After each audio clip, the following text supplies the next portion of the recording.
e ficasse com ela aberta para nós fazermos algumas considerações no decorrer da exposição da visão panorâmica. O meu objetivo nesta noite é trazer à sua mente, ao seu coração, os principais tópicos da visão panorâmica dessa carta, não de uma forma tão aprofundada, porque isto vai ficar quando nós adentrarmos propriamente dito na carta, nos seus parágrafos e nos seus temas centrais. Então nós vamos abordar os temas principais dessa carta na sua visão panorâmica. Todos encontraram? Amém. O capítulo 1, a partir do versículo 1, escrito assim está na palavra de Deus: Paulo, chamado pela vontade de Deus para ser apóstolo de Jesus Cristo, e o irmão Sóstenes, a igreja de Deus que está em Corinto, aos santificados em Cristo Jesus, chamados para ser santo, com todos os que em todo lugar invocam o nome do Senhor Jesus Cristo, Senhor deles e nosso. Graça a vós outros e paz da parte de Deus, nosso Pai, e do Senhor Jesus Cristo. Queridos irmãos, um certo comentarista, ele disse que a igreja estava na cidade de Corinto, era como se fosse uma caixa fechada com um título: cuidado, não abra se você não tiver vida de oração, preparo psicológico para entender e compreender o que está dentro. Ou seja, era uma carta que reflete grandes problemáticas. Ela foi escrita sobretudo para resolver problemas esses que chegou até o apóstolo Paulo, e ele escreveu para resolver estes problemas que estavam acontecendo nesta igreja. A tradição diz que Paulo era baixo, cabeça chata e careca, e alguém disse que o resto de cabelo ele perdeu com essa igreja. Era uma igreja muito problemática, mas curiosamente era a igreja que Paulo mais amou. Então, esta igreja, ela nasceu no final da segunda viagem missionária do apóstolo Paulo, e nós podemos entender o porquê que Paulo escolheu essa cidade para ficar ali, fixar residência por 1 ano e meio e pregar o evangelho nessa cidade. Quando nós olhamos dentro da geografia, a cidade de Corinto, por ser uma cidade portuária, olhada ali pelos dois mares, que é o Jônico e o Egeu, era uma cidade, vamos dizer assim, muito propícia para uma evangelização e expansão nos primeiros séculos, porque era praticamente como se fosse uma cidade turística, que o mundo entra e que o mundo sai. Então era uma oportunidade rica para o apóstolo Paulo começar ali a pregar o evangelho. Só que na cidade de Corinto, até hoje, se você pesquisar no Google, ou quem já visitou a cidade de Corinto, ainda tem alguns vestígios do templo da deusa Diana, que ficava no alto, e esse templo da deusa Diana tinha mais de 1000 prostitutas culturais. Durante a noite, elas desciam para o cais, e aí a bagaceira estava feita. Era uma cidade onde a imoralidade, a promiscuidade, a corrupção e a idolatria estava cheio nessa cidade. E Paulo se estabeleceu ali para pregar o evangelho, porque ele viu uma oportunidade onde tinha pessoas, ele estava ali para pregar a palavra do Senhor. Existem vários comentaristas, eu analisei todos eles com relação à melhor forma de pregar essa carta, de entender ela como a proposta do nosso pastor é uma proposta expositiva. A melhor forma de nós entendermos essa carta, de pregar ela, foi proposta e selecionada por um comentarista chamado Peter Wagner. Ele disse que a melhor forma de entender Corinto, pastor Júnior, não é pregar capítulo por capítulo, mas sim problema por problemas. Então é basicamente isso que nós vamos fazer Lógico que eu não vou aprofundar em cada um desses problemas, porque os irmãos vão estudar isso nas próximas sextas-feiras, mas nós vamos selecionar, pegando aqui uma informação e a seleção de Peter Wagner, que eu achei extremamente didático e muito fácil para nós entendermos essa carta, separando problemas por problemas. Então, esse contexto dessa carta é preciso que você entenda. Por quê? Porque esse contexto cultural reflete dentro da igreja. Os irmãos que aceitaram a Cristo, eles vieram deste contexto de corrupção, de moralidade e de filosofias da época. Só para que você entenda, os filósofos, eles saíam de sua casa e iam para uma praça chamada Ágora. Só que quando nós falamos praça, você, com a sua mentalidade contemporânea, você pensa que é uma praça igual essa. Mas era um local onde os filósofos se reuniam para debater suas ideias. E lá, um se levantava e dizia: eu sou de Platão. O outro se levantava e dizia: eu sou de Sócrates, porque Sócrates era melhor. A técnica de Sócrates era mais plausível. O outro se levantava e dizia: não, está errado. Eu sou de Aristóteles. Aí quando você entra na carta, que você vai encontrar os partidos, e havia ali que dizia de Deus, ou de Pedro, Paulo e de Jesus, você vai entender o porquê que a mentalidade desses irmãos ainda era uma mentalidade carnal, ainda era uma mentalidade infantil, porque apesar de ser uma igreja que tinha realmente dons espirituais, era uma igreja que precisava colocar um treino nos trilhos, precisava de uma orientação para que os dons fossem usados corretamente e para que alguns problemas que eram típicos do contexto de Corinto fossem resolvidos à luz da Bíblia. Para que você entenda, a palavra coríntio era usada como palavrão para xingar alguém. Alguém olhava na rua e disse: Coríntio, pronto, ele já sabe o que era. Era alguém imoral, era alguém corrupto e alguém depravado. Era como se fosse uma espécie de xingamento, só para que você entenda que o nome Coríntio se tornou uma personificação da imoralidade, como um xingamento para alguém. Então vamos lá. Quais foram os principais problemas desta igreja? Peter Wagner separa 8 problemas.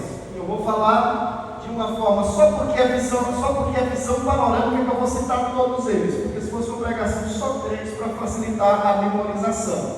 Mas como é uma visão panorâmica, eu vou citar todos eles. Agora, com a sua Bíblia aberta, nós vamos para o primeiro. O primeiro problema que aparece nesta carta é o problema da divisão na igreja. Acompanhe comigo aí o capítulo 1, versículo 11. Rogo-vos, pois, irmão, pelo nome de nosso Senhor Jesus Cristo, que faleis toda a mesma coisa, e que não haja entre vós divisões.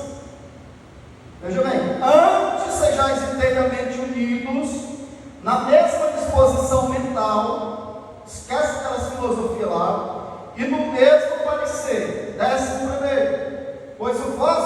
Pois a vosso respeito, meus irmãos, fui informado, veja bem, pelos da casa de Chloe, de que há contenda entre vós. 12. Refiro-me ao fato de cada um de vós dizer: eu sou de Paulo, eu sou de Apolo, e eu sou de Cefas, e eu sou de Cristo. Qual é o primeiro problema seríssimo dessa igreja? O problema da divisão. Eu acho interessante que o comentarista citou até quais eram esses partidos. O primeiro partido aqui que ele citou foi aqueles que diziam que era de quem? Eles diziam que era de Pedro, de Paulo e de Apolo, e o pior partido de todos aqueles que diziam que era de Cristo. Por quê? Porque esse de Cristo, eles eram exclusivistas, não queriam os outros. Então veja bem, qual a atitude de Paulo para resolver esse problema? Nós vamos abordar o problema e a atitude de Paulo para resolver este problema. problema? Vamos continuar para nós entendermos como Paulo resolveu esse problema. Está no versículo 13 a solução. Acaso Cristo está dividido? Foi Paulo crucificado em favor de vós? Ou foste porventura batizado em nome de Paulo? Veja como é que Paulo vai corrigir este problema da divisão entre os irmãos, mostrando que o personagem principal da igreja é Cristo, porque foi ele que foi crucificado. Não importa quem prega, quem canta, isso aí, irmão, todos estão fazendo como cooperadores para o progresso do reino e a glória de Cristo. Mas lembre-se, quem morreu na cruz foi Cristo. Esse problema do chamado aí de pluripartidarismo que havia dentro da igreja de Corinto era uma mentalidade filosófica que foi trazido lá da filosofia grega. Era lá entre os filósofos que se debatia, buscando qual dele falava melhor, qual dele tinha uma oratória melhor, qual dele tinha uma proposta melhor. Mas dentro da igreja não se tem competição, quem prega melhor, quem canta melhor, quem fala melhor. Todos nós que estamos aqui temos uma missão no corpo de Cristo. Todos nós que estamos aqui temos um propósito no corpo de Cristo, exercer o dom que Deus nos deu, e portanto ninguém é melhor do que ninguém. Todos nós cooperamos no reino de Deus. Essa é a proposta do apóstolo Paulo para resolver o problema da divisão da igreja. Certo? O segundo problema. Não. Mas eles conheciam a filosofia de Pedro, né? Mas ele não pregou. Então vamos lá. Segundo problema que aparece nesta carta é o problema mais sério, que é o problema da imoralidade. Vamos lá para o capítulo 5. Problema da imoralidade. Agora escute, veja o que está escrito no versículo 1. Geralmente se ouve que há entre vós imoralidade, e imoralidade de tal como nem mesmo entre gentios. Olha só, irmãos, nem mesmo entre gentios, isto é, haver que se trata a possuir, a quem se atreva a possuir a mulher do seu próprio pai. Olha o que estava acontecendo aqui neste capítulo. E aqui é onde tem uma das passagens mais difíceis para todos os exegetas. Depois pergunto para Moisés, ainda mais profundo. Por quê? Porque tinha um jovem lá, pastor Júnior, igreja, estava tendo relação com a esposa do seu pai. Não era sua mãe, sua madrasta. E aí, Paulo vai tomar uma decisão com relação a esse rapaz muito séria. Porque, muito forte, muito bem, pastor. Qual é a decisão de Paulo com relação a esse rapaz?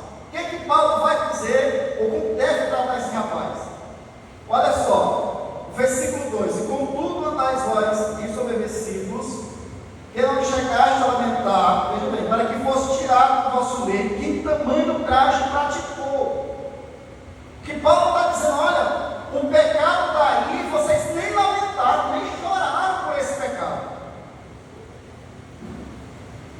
Traduzindo aqui para o nosso contexto, é como se fosse, eles foram a igreja inclusiva, não é? Aqui pode tudo, isso aqui não precisa disciplinar, aquela coisa aqui nós aceitamos todos, pode vir todos, de qualquer jeito, fique de qualquer jeito. Mas aí Paulo, a atitude de Paulo aqui, que é um espinho aí terrível, um calcanhar de Aquiles nos teólogos, quando ele diz que este rapaz seja entregue a Satanás, para que seu espírito seja salvo. Aí veja bem, qual é a explicação para esse termo que é forte? Há um consenso entre os estudiosos, mais conservadores, de que essa expressão entregue a Satanás seja excluído da comunhão da igreja.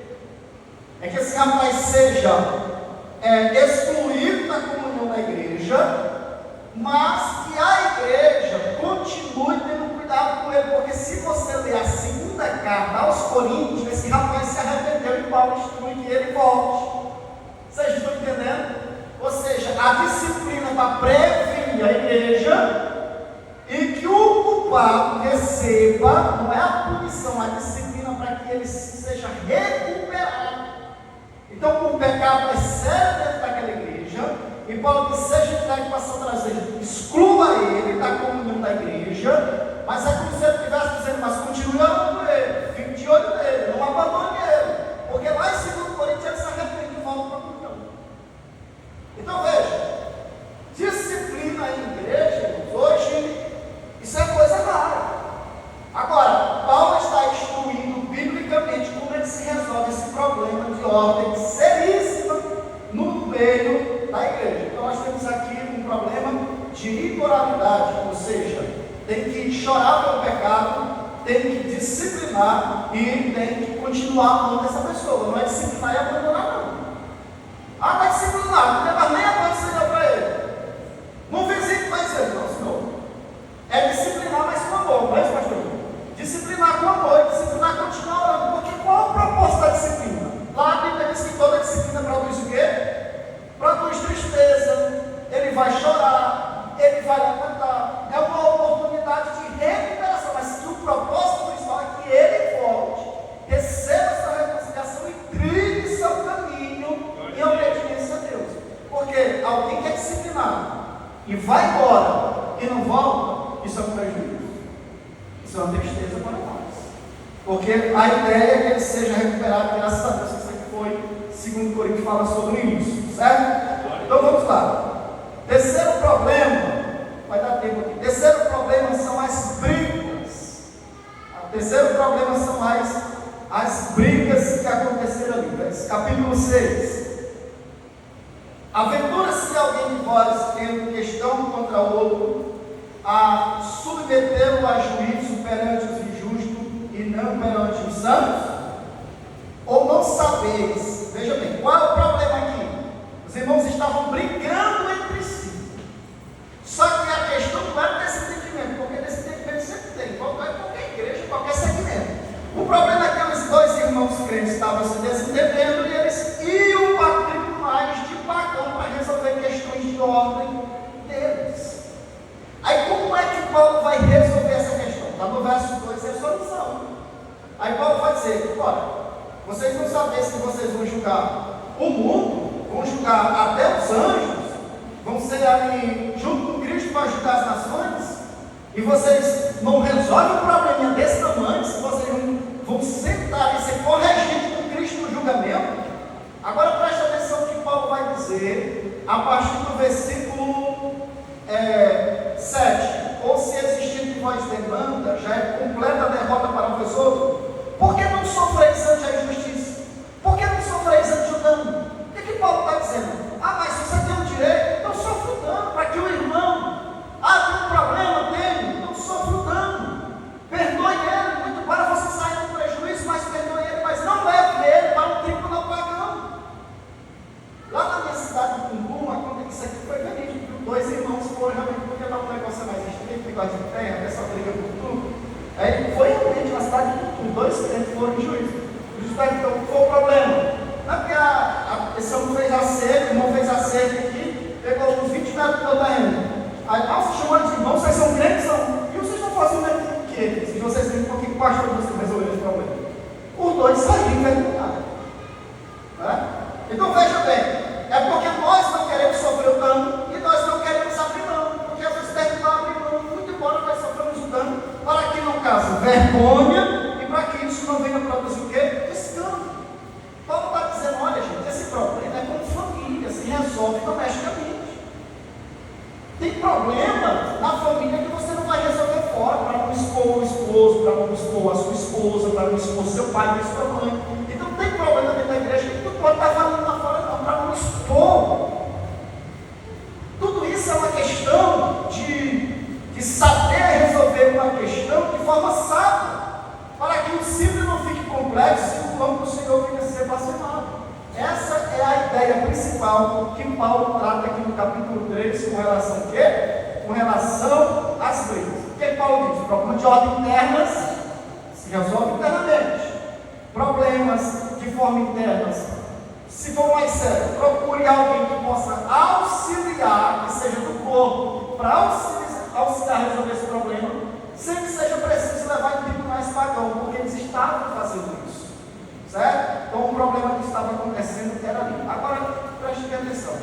Por quem foi que Paulo soube tudo isso? Porque provavelmente ele escreveu de Roma, não foi no exército. Provavelmente ele escreveu essa carta de Roma. Então por que ele soube? Ele falou diretamente à fonte, como da casa de Clói. Pronto. Ele não disse assim, ó, eu ouvi dizer, eu ouvi falar, alguém me disse, não, da casa de Clói. Pronto, acabou. Sabe o que é isso? Esse negócio que alguém me disse abre mais, há muitos questionamentos. Então, indireta não resolve problema, principalmente aqui no público. Negócio de indireto, pregação não funciona. Negócio de indireto, não, porque tem irmão que é esse, não. Quem é esse irmão? Quem falou? E ele disse, da casa de Clói, no final. Ele e os da casa de Clói tinham moral para falar e tinha credibilidade. Então, ele cita a fonte. Mas veja bem uma coisa interessante que está no 4:1, que eu esqueci de falar para os irmãos, só abrindo aqui um parênteses. Veja o que diz no 1. Assim, pois, importa que os homens os considerem como quê? Ministros de Cristo e despenseiro dos mistérios de Deus. Olha, veja bem. Existem, aqui é um estudo, a gente pode falar um pouco em grego. Aí depois o Moisés corrige se eu estou falando errado. Mas existem 3 palavras gregas para servo na Bíblia. Isso aqui tem que ser falado, pode passar. Primeiro é diaconia, que é servo, doulos, que é escravo, mas esse ministro aqui, que Paulo está falando direto para Pedro, para Apolo, para aqueles que eles estavam ali selecionando os partidos, é ruipinéia. Você sabe o que significa ruipinéia? Escravo condenado à morte. Só que esse escravo condenado à morte,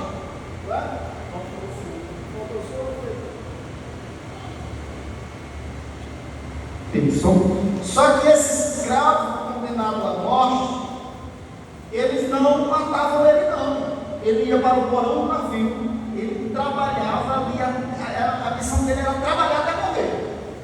Olha o que Paulo está falando aqui para os líderes. Olha, não encha o seu peito, porque alguém diz, eu sou de Apolo, eu sou de Pedro, eu sou de Paulo. Não encha o seu peito, porque nós somos apenas escravos, condenados a fazer, como se ele estivesse dizendo, condenados a fazer somente a vontade de Deus. Nós não passamos disso. Olha só, do 1 ao 3 ele corrige a igreja, mas no 4 ele se direciona aos líderes. Vocês estão entendendo? A didática de Paulo é muito profunda, sempre levando para Cristo. Nós somos servos. Isso é de suma importância. Quarto problema. Vamos lá. Agora o negócio vai. Parece, pastor, que esses problemas é como funil.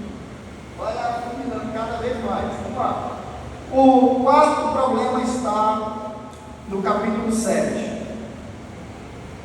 Preste atenção, deixa eu explicar isso para os irmãos. No capítulo 1 a 11, era crente casado com crente. No capítulo 7. No capítulo 12 ao 24, é crente casado com não crente. E no 25 ao 40 eram os jovens.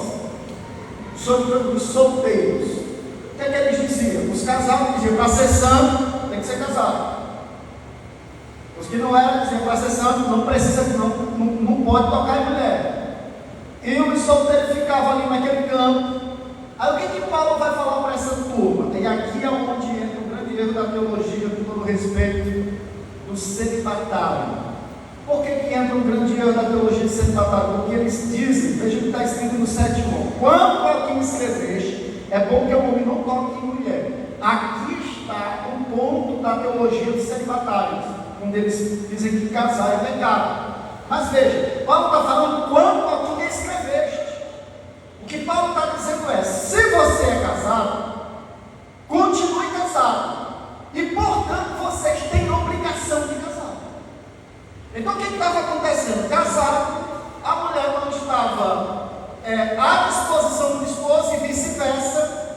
E Paulo está corrigindo esse conceito errado, até porque eles vieram de um contexto tão terrível que eles caíram no radicalismo. Já que tudo isso em relação ao sexo é tão pesado, então Paulo mexer aqui também no casamento.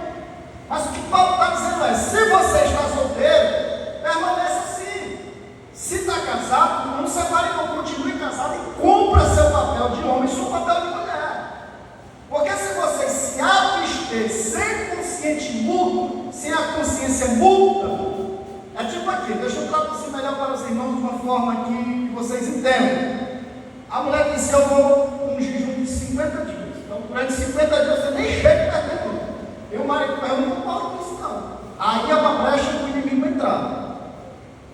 Agora, se houver um consciente, não, tudo bem, vamos passar 50 dias aí. O que Paulo está dizendo não é a questão do sexo em si, é a forma como é utilizado, porque antes é pecado, e durante, se houver essa abstinência de ser, também é pecado. E por que Paulo está ensinando aqui? Vamos lá, versículo 24. Veja lá comigo aqui, eu estou pregando aqui o que está na Bíblia dos irmãos. Versículo, deixa eu ver se é o 24. 24. Irmãos, cada um permaneça diante de Deus naquilo que foi chamado. Ah, Paulo, mas eu não quero casar. Você consegue ficar? Sim, então permaneça. Ah, Paulo, mas eu não quero ficar para junto da casa.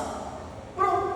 A ideia é essa aqui. Porque havia muitos pensamentos equivocados com relação ao sexo aqui dentro do capítulo 7. E Paulo vai corrigir essas problemáticas aqui, usando, obviamente, a palavra de Deus. Ou seja, equilíbrio, sabedoria dentro da vontade do Senhor. Mas nós temos aqui, meus irmãos, um outro problema seríssimo. Está no capítulo 8 ao versículo 10, que é o problema da liberdade cristã. Até que ponto vai a nossa liberdade? E qual era o principal ponto aqui do 8 ao 10, do capítulo 8? Era as carnes sacrificadas aos ídolos. E como é que Paulo vai instruir a igreja com relação a isso? A consciência do irmão. Só um exemplo. Se alguém chegasse numa casa e alguém dissesse: olha, essa carne aqui foi sacrificada aos ídolos, então ele não podia comer. Mas se ele chegasse numa casa e tivesse carne, ele não ia perguntar de onde veio. Está entendendo? De que boi era esse? De qual mercado ele veio? Não, ele não ia fazer essa pergunta. Por quê? Questão da consciência. Só para vocês entenderem uma coisa. Aqui, na nossa região, trazendo o nosso contexto, viu? Na nossa região existem muitos irmãos que fazem objeção com relação ao bolo na época da Semana Santa. Existem muitos, certo? Tem irmãos aqui que, se você comer um pedaço de bolo nessa época, você está pecando. Então, se você estiver perto de um irmão desse que é fraco na fé, enfermo na fé, você não pode comer, por causa para não ferir a consciência dele. Para não ferir a consciência dele. É uma questão, meus irmãos, é uma questão de nós. Se você analisar a carta aos Coríntios, você vai entender sempre uma coisa: cristocêntrico e sempre considerando o outro irmão para que ele se restabeleça. Essa é a ideia da carta aos Coríntios. Tem um problema? Tem. Como é que nós resolvemos para que esse irmão fique em Cristo? Tem um problema? Tem. Como é que nós vamos resolver para que ele não perca a sua salvação? É essa linha tênue dentro da carta aos Coríntios. É assim que se resolve o problema. Não é resolvendo como a filosofia de Arthur Schopenhauer. Como é que a filosofia de Arthur Schopenhauer, no livro Como Convencer Alguém, ele dizia assim no livro: você tem que abafar essa pessoa com o seu argumento, não importa que ele sofra. Essa filosofia é diabólica. Porque se o meu irmão vem com um argumento para mim, eu vou logo entender o nível de conhecimento desse irmão. Se ele fala, eu vou logo me calar, me anivelando a ele. Por quê? Porque é o irmão em Cristo que eu amo. E eu não posso ferir esse irmão. Por quê? Porque ele também foi comprado pelo sangue de Cristo. Então é uma questão de nós entendermos o amor ao próximo, o amor a Cristo e o amor ao próximo. Agora, irmãos, vamos lá. Versículo 11, tem outro problema: a desordem na ceia do Senhor. Olha, o que estava acontecendo em Corinto? Diferente de nós que ceiamos uma vez por mês, a igreja primitiva ceava todo domingo. Só que antes da ceia tinha uma festa chamada Festa Ágape, a festa do amor. Aí se reuniam para comer, fazer aquela ceia, a refeição. Depois da refeição recebia a ceia. Só que durante a refeição, o rico comia do melhor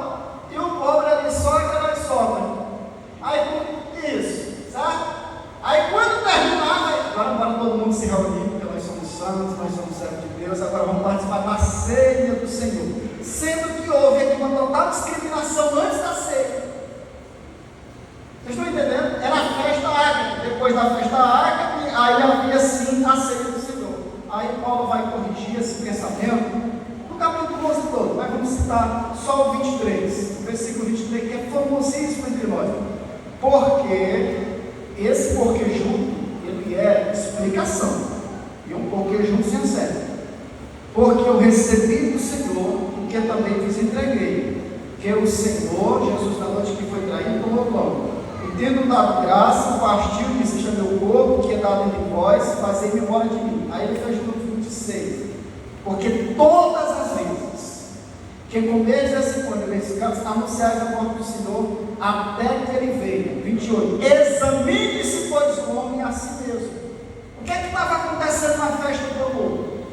É que não havia esse exame, essa análise introspectiva. Cada um estava cuidando dos seus próprios interesses e não estava nem aí para os seus irmãos, não estava nem aí para a comunhão dos seus irmãos.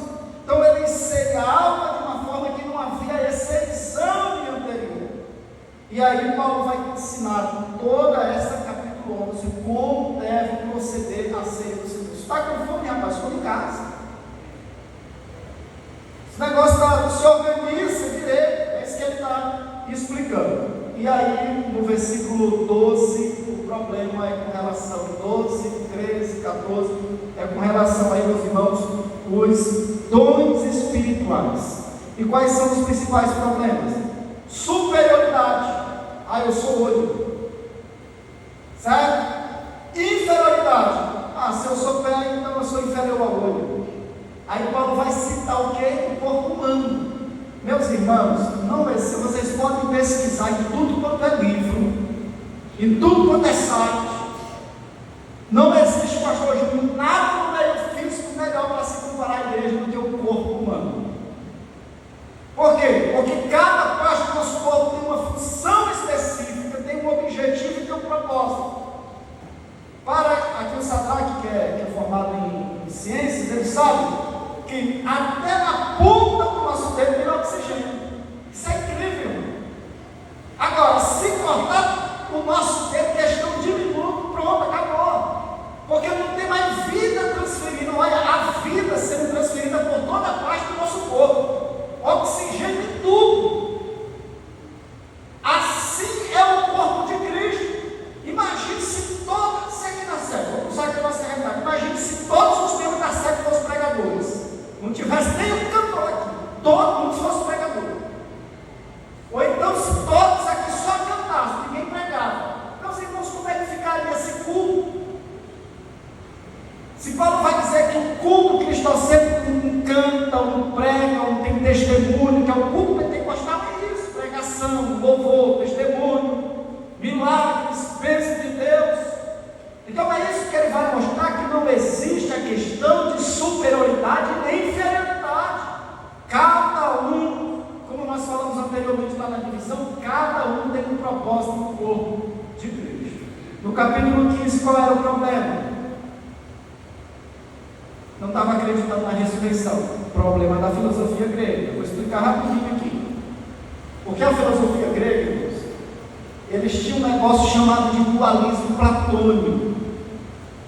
Eles diziam que a matéria, isso aqui não presta, que o espírito é que é bom. Portanto, surgiu um movimento chamado de gnosticismo. Gnos quer dizer conhecimento. Os gnósticos, eles diziam que Jesus não poderia ser Deus sendo humano. O problema dos gnósticos era com a humanidade de Jesus. Já os judeus era com a divindade. Os judeus não tinham nenhum problema em Jesus ser humano, mas tinham problema em ser Deus. Já os gnósticos não tinham nenhum problema em que Jesus fosse Deus, tinha problema em que ele fosse humano, porque ele dizia que isso aqui não presta. E dois grupos surgiram da filosofia neoplatônica. O primeiro é o grupo mais cético.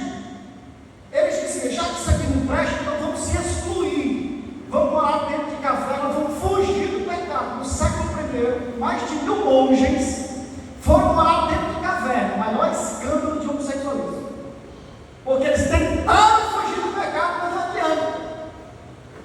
E o outro grupo era um grupo, vamos dizer assim, mais liberal.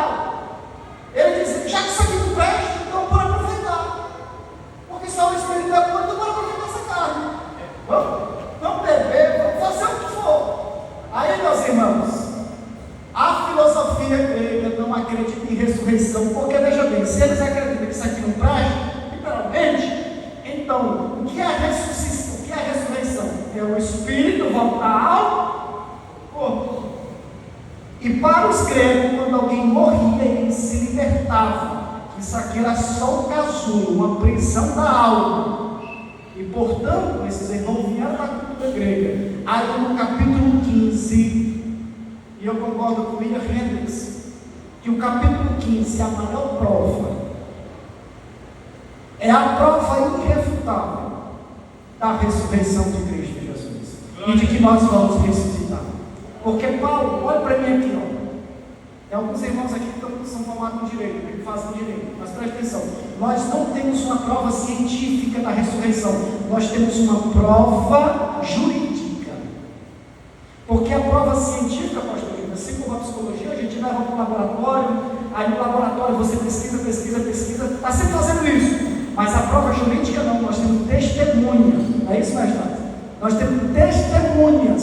Sabe o que significa isso? Aí ele vai dizer que mais de 500 irmãos, que apareceu para Tiago, inclusive era irmão dele, apareceu para os outros, mostrando que eles tinham prova que Jesus de fato ressuscitou. Aí olha o argumento dele no versículo 12. Olha, se é corrente pregasse que Cristo ressuscitou dentre os mortos, como pois afirmam alguns dentre os que não há ressurreição dos mortos? Olha o argumento, olha a condicional. E se não há ressurreição de mortos, então Cristo não ressuscitou. E se Cristo não ressuscitou, então acabou. É vã pregação, é vã fé, estão perdendo tempo. Vocês estão entendendo como é que Paulo está refutando aqui a filosofia grega errada? Ou seja, qual é a maior prova da ressurreição? Porque Jesus ressuscitou. Qual é a certeza de que eu tenho que os nossos irmãos que já morreram em Cristo não ressuscitaram? Porque Jesus venceu a morte. E aqui nós temos a maior prova. No capítulo 16, o maior problema dessa igreja era eles não contribuíam de jeito nenhum. O irmão podia estar morrendo, mas ele não estava sentado. Essa igreja era complicada. Só para que vocês entendam, Paulo passou 1 ano e meio, não recebeu um centavo dessa igreja. A igreja não pagava nem o próprio pastor. Paulo teve que trabalhar fazendo tenda em Corinto para não morrer de fome. Diferente da igreja de Filipe, que Paulo saiu da igreja de Filipe, estava preso em Roma e todo dia a igreja mandava, quer dizer, todo dia não, mensalmente mandava um mensageiro, que era de 3 a 6 meses a viagem, para ir em Roma, mandar alimento para Paulo, inclusive mandou até para Afrodito, para ir pessoalmente para ficar preso junto com Paulo. De tanto que essa igreja mandava. Agora essa aqui vai matar Paulo de fome. Aí o Paulo vai dizer, olha, eu estava reunindo aqui para ajudar os irmãos que estão necessitados da Judéia, e cada um, irmão, pelo amor de Deus, contribua com o que Deus colocar no coração de vocês. Aqui no capítulo 16 nós vamos ter o maior tratado sobre uma oferta cristocêntrica. Não é aquilo que eu estipulo que você tem que dar, mas aquilo que o Espírito Santo toca no teu coração dentro de tuas possibilidades. E aí nós encerramos o capítulo 16 com 8 problemas. Mas não se assuste.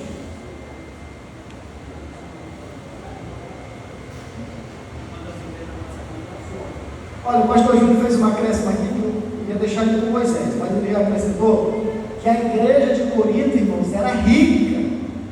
E os irmãos da Macedônia eram pobres.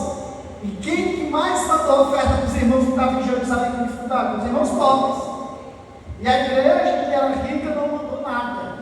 E aí Paulo vai instruir essa igreja como se deve proceder com relação às ofertas. Irmãos, eu falei de 8 problemas, mas não se assustem, não vou sexta-feira não, porque é só problema essa igreja. Calma, irmãos. Eu estou falando de uma visão panorâmica. Quando os irmãos forem abordar esses problemas, eles vão falar como Paulo vai instruir a resolver essas problemáticas. Mas, parabéns porque vocês vieram.